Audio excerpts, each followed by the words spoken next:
આપણે એકવાર પ્રાર્થનામાં એક ગીત રજૂ કર્યું હતું, जरा सामने तो आओ चलिए, छुप छुप चलने में क्या राज है। जरा सामने तो आओ चलिए, छुप छुप चलने में क्या राज है। यूं छुप ना सकेगा परमात्मा, मेरी आत्मा की ये आवाज है। एक गीत विषय પછી તમને મેં સમજાવ્યું હતું, એના કવિ વિશે પણ મેં વાત કરી હતી। એના કવિ છે શ્રી ભરત વ્યાસ, પંડિત ભરત વ્યાસ। બરાબર યાદ આવી ગયું? હવે એ ભરત વ્યાસનું એક સરસ ગીત, એક સુંદર કવિતા આપણે ભણવાની છે। તમારા હિન્દીના પુસ્તકમાં, आपकी हिंदी की पुस्तक में एक सुंदर सी कविता है धरती की शान। आप सब उसके लय के बारे में जानते हैं, उसके स्वर के बारे में जानते हैं, एनो राग તમને બધાને આવડે છે। છતાં પણ એ જે वह गीत जिस फिल्म में से लिया गया है, उस फिल्म का ओरिजिनल गीत मेरे पास है, मैं आपको सुनाऊंगा। लेकिन सबसे पहले भरत व्यास के बारे में जल्दी जल्दी जान लेते हैं। उनका जन्म 6 जनवरी 1918 के दिन बीकानेर में हुआ था। पुस्तक में ये बात नहीं लिखी है, आप अपनी नोटबुक में ये लिख सकते हैं। मैं वैसे आपको ये नोट देने वाला हूं, अभी आप नहीं लिखेंगे तो भी चलेगा, सिर्फ सुनिएगा। 6 जनवरी 1918 के दिन राजस्थान के बीकानेर में इनका जन्म हुआ और इनका निधन हो गया सन 4 जुलाई 1982 में मुंबई में। पंडित भरत व्यास जी हिंदी साहित्य जगत के जाने माने गीतकार माने जाते हैं। आपका जन्म राजस्थान के चूरू नामक कस्बे में हुआ, बीकानेर के पास में है। आपने कई गीत काव्यों की रचना की है। आपकी गीत रचनाएं हिंदी फिल्मों में भी ली गई है और आप नहीं मानेंगे, लेकिन 75 से भी ज्यादा फिल्मों में इनके गीत लिए गए। कम नहीं, 75 से भी ज्यादा फिल्मों में इनके गीत लिए गए हैं। आपकी रचनाओं में विभिन्न मानव मूल्य प्रस्थापित हुए हैं। उनके जो गीत है फिल्मों में, वो सामान्य गीत नहीं है। सामान्य तौर पर जो गीत होते हैं वैसे गीत नहीं है, लेकिन उसमें कोई ना कोई संदेश होता है। ऐसे सुंदर गीत उनके फिल्म जगत में छाए हुए हैं। आप जब भी रेडियो ऑन करेंगे या गीतों को सुनेंगे तो कोई न कोई भरत व्यास का गीत आपको सुनाई देगा। इतने अच्छे कवि थे। अब इस गीत के बारे में भी यहाँ पर पुस्तक में लिखा है। प्रस्तुत गीत सन 1958 में रिलीज हुई, प्रसिद्ध हुई एक फिल्म, हिंदी फिल्म गांव की गोरी में था, वहां से लिया गया है। इस गीत में मनुष्य की महत्ता को देखते हुए मनुष्य को सबसे बुद्धिमान बताया गया है। भरत व्यास इस गीत के द्वारा हमें प्रेरणा देते हैं कि तुम में बहुत सारी शक्ति है, तुम्हें अपनी शक्ति को पहचानना चाहिए, ये बात बताते हैं। मनुष्य ने अपनी बुद्धि और कठोर परिश्रम के बल पर जल, थल और नभ, जल मतलब पानी, हम कहते हैं समंदर आदि, थल मतलब धरती, पृथ्वी, स्थल और नभ मतलब आसमान, तीनों जगह पर तमाम उपलब्धियां अर्जित की है मनुष्य ने, हम सब जानते हैं। मनुष्य ने अपनी शक्ति से प्रकृति को बहुत सीमा तक अपने अनुकूल ढालने में सफल हुआ है। कवि बताते हैं कि मनुष्य की शक्ति के सामने कोई भी कार्य असंभव नहीं है। मनुष्य जो चाहे वह प्राप्त कर सकता है। यानी कि मनुष्य की धरती की शान है। यही भाव काव्य में अंतर्निहित है, समाया हुआ है। यही हमारी महानता का प्रमाण है। अब हम इस गीत को सुनेंगे जो मन्ना डे और साथियों की आवाज में है। मैं यहां पर आपके सामने रखता हूं।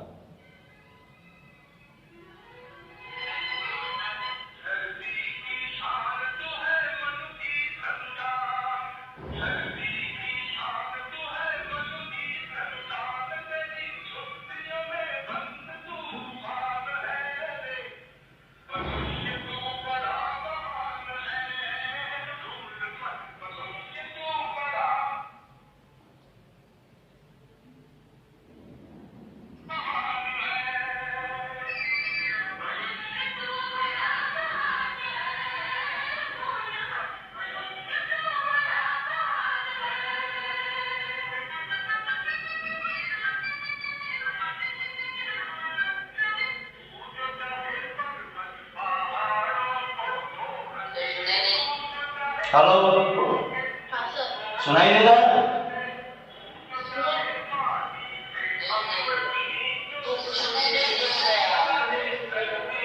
अंदर बात ना करो प्लीज।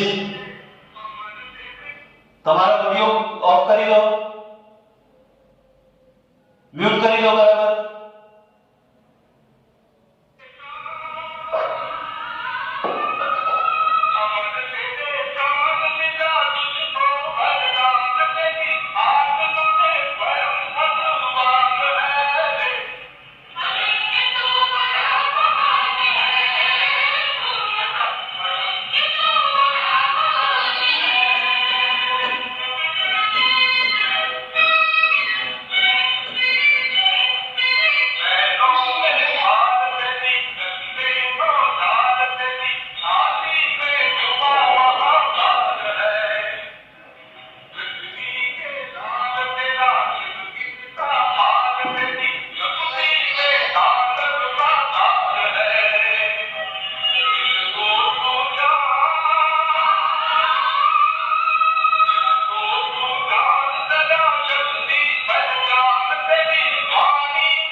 मित्रों, कितना सुंदर गीत था।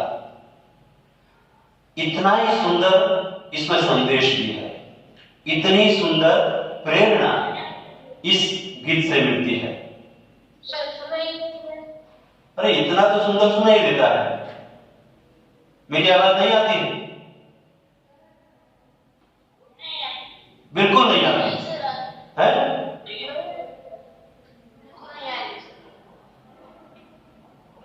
आपका ऑडियो बंद कर दिया? आपका ऑडियो बंद कर दो तो आएगी आवाज।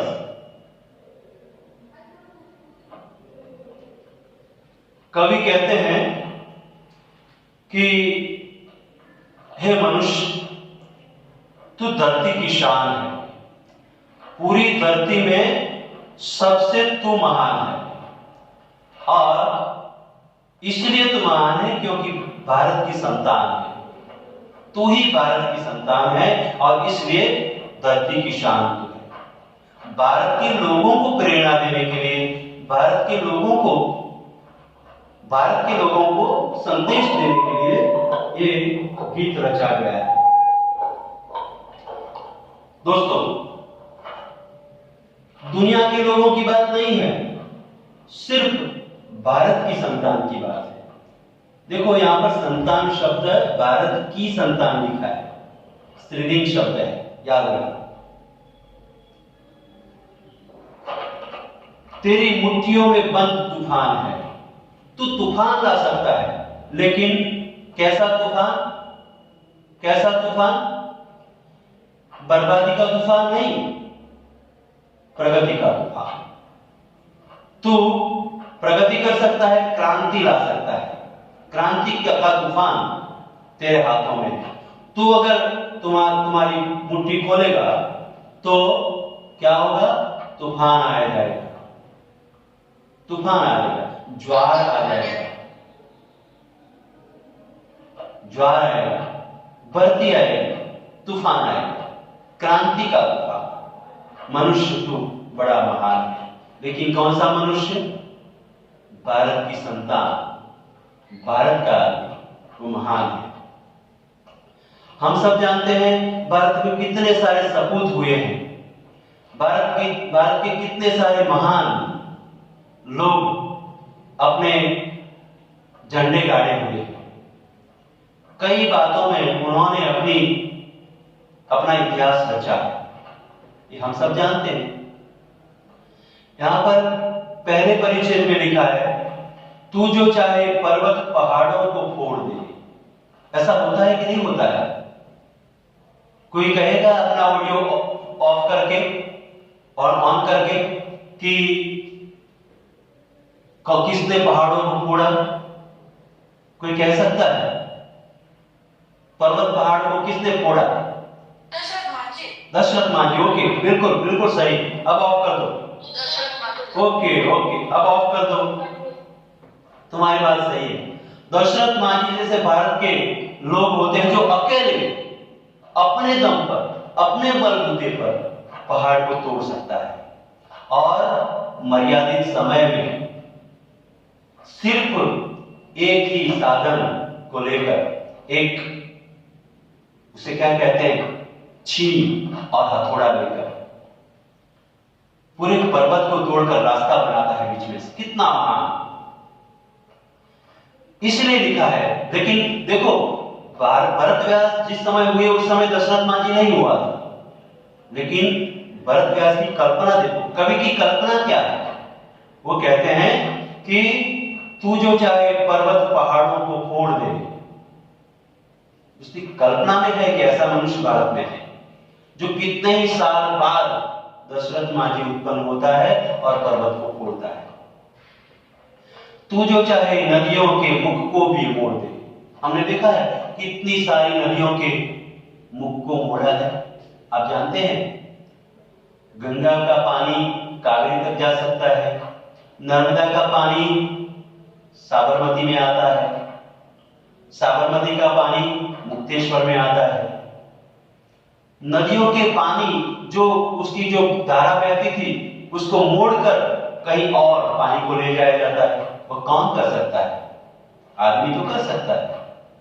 कवि ने लिखा है कि तू जो चाहे नदियों के मुख को भी मोड़ दे। नदियों की धारा को मोड़कर कहीं और प्रवाहित तू कर सकता है।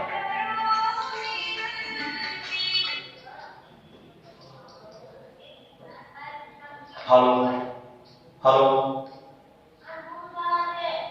हेलो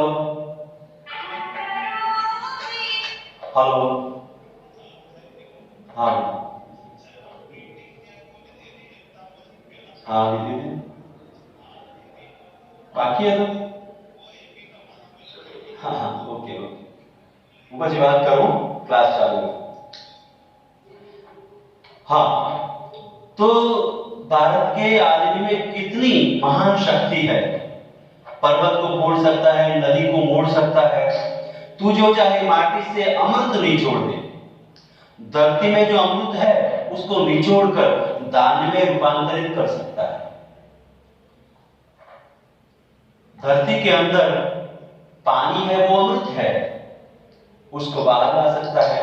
कितने गहराई से पानी को बाहर लाता है, कितनी गहराई से खनिजों को बाहर निकालता है, वह अमृत है। और धरती के अंदर जो अमृतमय अमीमय तत्व पड़े हैं, उनका उपयोग करके धान्य पकता है, वो आदमी कर सकता है। तू जो चाहे धरती को अंबर से जोड़ दे।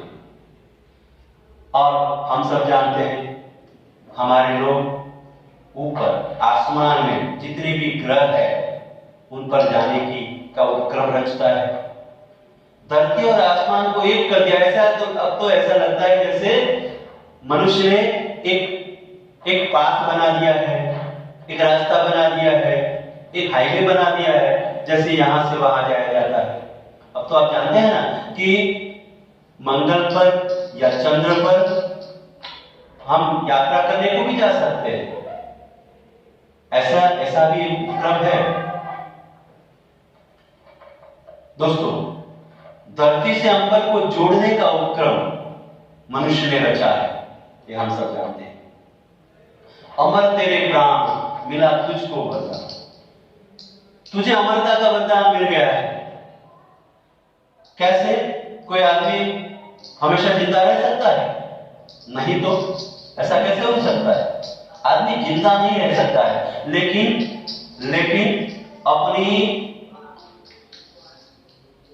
अपनी कुर्बानियों से, अपने महान कार्यों से वो अमर हो जाता है।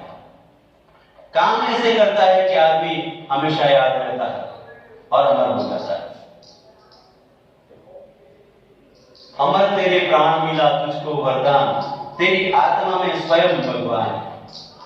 भगवान जो काम करते हैं, ऐसे ही काम तू भी कर सकता है। तू महान है, मनुष्य तू बड़ा महान है। भूल मत, हमको याद दिलाते हैं कि तू भूल मत जा, तुझ में इतनी सारी शक्तियां हैं। ठीक है ना? अब दूसरे परिचय में भाई अंदर क्यों बात है? ऑडियो बंद करियो, बिल्कुल म्यूट करी दो।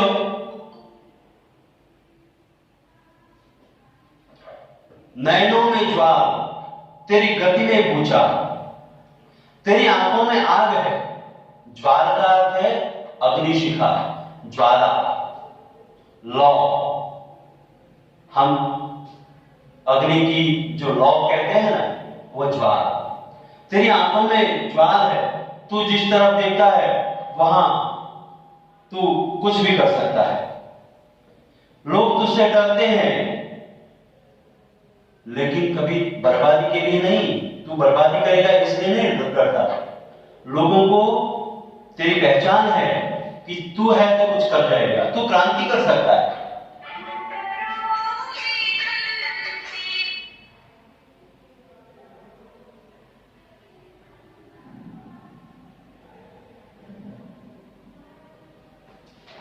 तू क्रांति कर सकता है, ऐसा सबको पता है, तुझे पहचानते हैं। नयनों में ज्वाल, तेरी गति में भूचाल। तू ऐसी गति से, तेज गति से भागता है जैसे भूचाल आ जाए। भूचाल मतलब जानते हैं ना, भूकंप, हम धरतीकंप कहते हैं।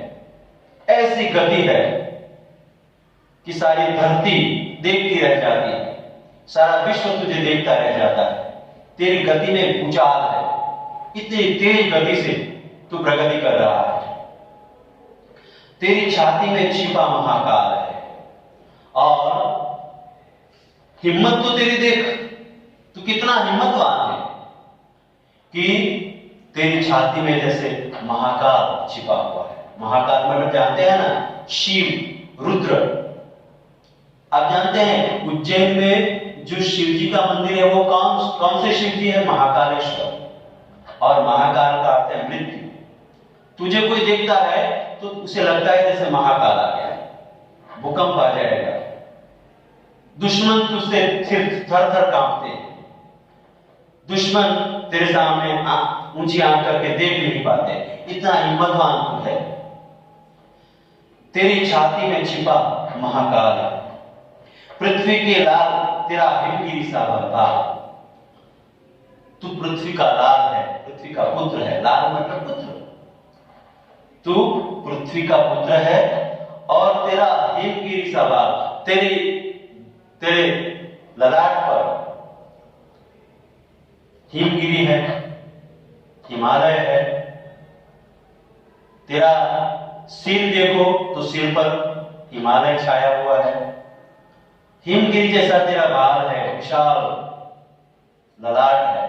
हम गुजराती में कपाल कहते हैं, ललाट। तेरा बाल हिमगिरी जैसा है। तेरी भ्रुकुटी में तांडव सा ताल है। तेरी भ्रुकुटी, आगे एक शब्द आ गया था भौं, किसी एक पार्ट में आया था भौं, भौंके तानना आया था। मैंने कहा था कि भ्रुकुटी, हम गुजराती में कहते हैं भ्रमर, आंख के ऊपर का जो भाग होता है वो भ्रुकुटी। तेरी भ्रुकुटी में तांडव का ताल है। तेरी भ्रुकुटी जब ऊंची होती है तो लोग डरते हैं, थर थर कांपते हैं। तो एक बार भ्रुकुटी ऊंची करके ठान लेता है, फिर पीछे हटता नहीं। तुझ में इतनी शक्ति है। तेरी भ्रुकुटी में तांडव का ताल है। निज को तू जान, जरा शक्ति पहचान। तू अपने आप को पहचान ले। दोस्तों, हम सब भी अपने आप को नहीं पहचानते हैं, वरना हम कहां की कहां पहुंच जाते हैं। हमें अपनी पहचान नहीं होती है, आत्मा का ज्ञान नहीं होता है। अगर खुद को पहचान ले, खुद में जो शक्तियां हैं उनको हम जान ले, पहचान ले, तो फिर हम ऐसा दुनिया में कोई काम नहीं हम नहीं कर पाते। सभी काम करने की शक्तियां हमें हैं। तेरी वाणी में युग का आह्वान है। तो एक बार आह्वान करता है तो दुनिया को तेरे साथ जुड़ना पड़ता है। गांधी ने कहा क्विट इंडिया, भारत को छोड़ दो, तो उसके साथ पूरा भारत आ गया और जानते हैं अंग्रेजों को जाना पड़ा। एक बार तू थाम लेता है, वाणी से आह्वान करता है, पुकारता है, चलो मेरे साथ। सुभाष चंद्र बोस ने कहा था चलो दिल्ली, तो भारत पूरा दिल्ली में। आप जानते हैं कि मनुष्य में कितनी सारी शक्ति है, और मनुष्य भी कौन, भारत की संतान, बहुत सारी शक्ति है। उन शक्तियों को हम काम में लाते हैं तो हम प्रगति करते हैं, ठीक है ना। अब कहते हैं कि तुझमें कैसी कैसी शक्तियां हैं। धरती साधी, तुझमें धीरज है, धरती जैसी धीरज। हम जानते हैं मोटे तौर पर धरती हिलती नहीं है, शायद ही कभी हिलती है, क्योंकि उसमें धीरज है, धैर्य है। धरती सा धीर, तू है अग्नि सा वीर, और तुझमें वीरता कैसी है, अग्नि जैसी। अग्नि में कैसी वीरता है, अग्नि कैसा प्रचंड होता है, तुझमें ऐसी प्रचंड वीरता है। तू जो चाहे तो काल को भी थाम ले। मृत्यु आने वाली होती है, उसको भी पकड़ के रखता है, मृत्यु को थामता है, रोकता है। आप जानते हैं यहां की एक स्त्री ने मृत्यु को पीछे कर दिया था। सावित्री ने अपने पति के पास मृत्यु आ रही थी, उसको रोक दिया था। जिस देश में स्त्रियों में भी ऐसी ताकत है, हम लोग अबला कहते हैं, अब कोई अबला नहीं है, सारी स्त्रियां भी वीर है। मनुष्यों ने भी ऐसा कहा है, पुरुषों ने भी ऐसा किया है, मृत्यु को कभी कभी रोक दिया है। नचिकेता ने ऐसा किया था। नचिकेता नाम का एक ऋषि बालक था, उसने मृत्यु को रोक दिया था। मृत्यु हमारे पास आने को जैसे भी चाहती है, लेकिन हम अगर उसको रोकना चाहते हैं तो थाम लेते हैं, रोक देते हैं कि नहीं, अभी समय नहीं है, अभी काम मेरे पास बहुत है, मृत्यु मेरे पास नहीं आ सकती। तू जो चाहे तो काल को भी थाम ले, पापों का प्रलय रुके। और आप जानते हैं ना, पापों का प्रलय कभी कभी बहुत होता है, उसे कौन रोकता है, मनुष्य ही तो रोकता है। कैसा पाप, आतंकवाद का प्रलय हो रहा है। आतंकवाद कभी कभी परेशान करता है, राक्षस लोग परेशान करते हैं, उनको हम ही तो रोक सकते हैं।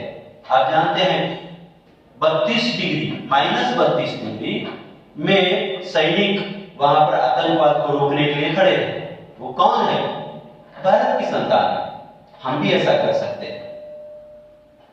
पापों का प्रलय रुके, पशुता का शीश झुके। ये जंगलियत है। जंगलियत, उसका शीश झुक जाए, उसको हम रोक दें, उसको झुका दें। अफगानिस्तान में जो हो रहा है वो क्या है? जंगलियत है। उसको हम रोक सकते हैं, मनुष्य रोक सकता है।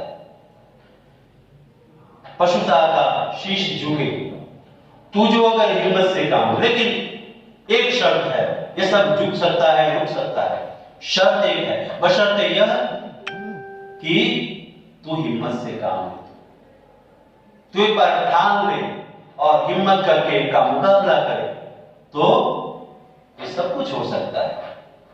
पापों का प्रलय भी रोक सकता है और पशुता का शीश भी झुक सकता है, अगर भारत की संतान एक बार ठान ले और हिम्मत से काम ले। गुरु सा मतिमान है तू।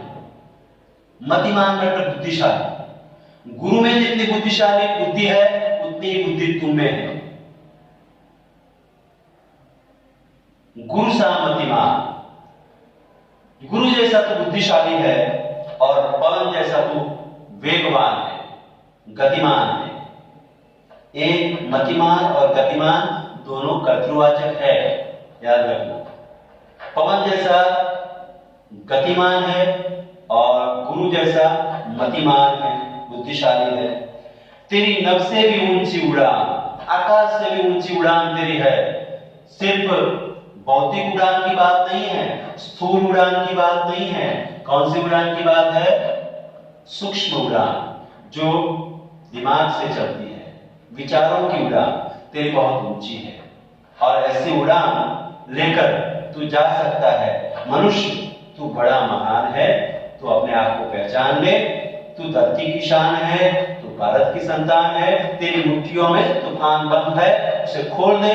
और मनुष्य, तू भूल मत जा, तू बहुत बड़ा महान है। इस प्रकार पंडित भरत व्यास ने बहुत सुंदर सी कविता हमें समझाई है, हमें प्रेरणा दी है, हमें अपनी पहचान करवाई है। मनुष्य को पहचान करवाई है कि तुझमें कितनी शक्ति है, शक्ति की पहचान करवाई है। तो इस प्रकार हम इस कविता को ठीक से समझ चुके हैं। इसका स्वाध्याय कर देना, और मैं इसके सारे शब्दार्थ और जो जो नोट है वो एक कागज में लिख कर मैं दे दूंगा। ठीक है? और कोई प्रश्न है आप पूछ सकते हैं। आप निचोड़ना मतलब ऐसे कस के अंदर से पानी निकालना। कपड़े को निचोड़ते हैं ना। आह्वान करते पुकार, आह्वान करते पुकार, लड़का, चुनौती, ये सारा मैं दे दूंगा उसमें, नोट में दे दूंगा। लेकिन इसे समझ में आ गई कविता? कविता में समझ आई आपको? नहीं आई? समझ गए कविता को? इसमें एक प्रकार से क्रांति करने की प्रेरणा है, प्रेरणा गीत है। ये क्या है? प्रेरणा गीत है। Okay okay okay okay. तो अब 5 मिनट में दूसरा कोई लेक्चर आता है, आप थोड़े से फ्रेश हो जाइए। ठीक? तुरंत आ जाइएगा। हाँ, 5 मिनट, 5 मिनट।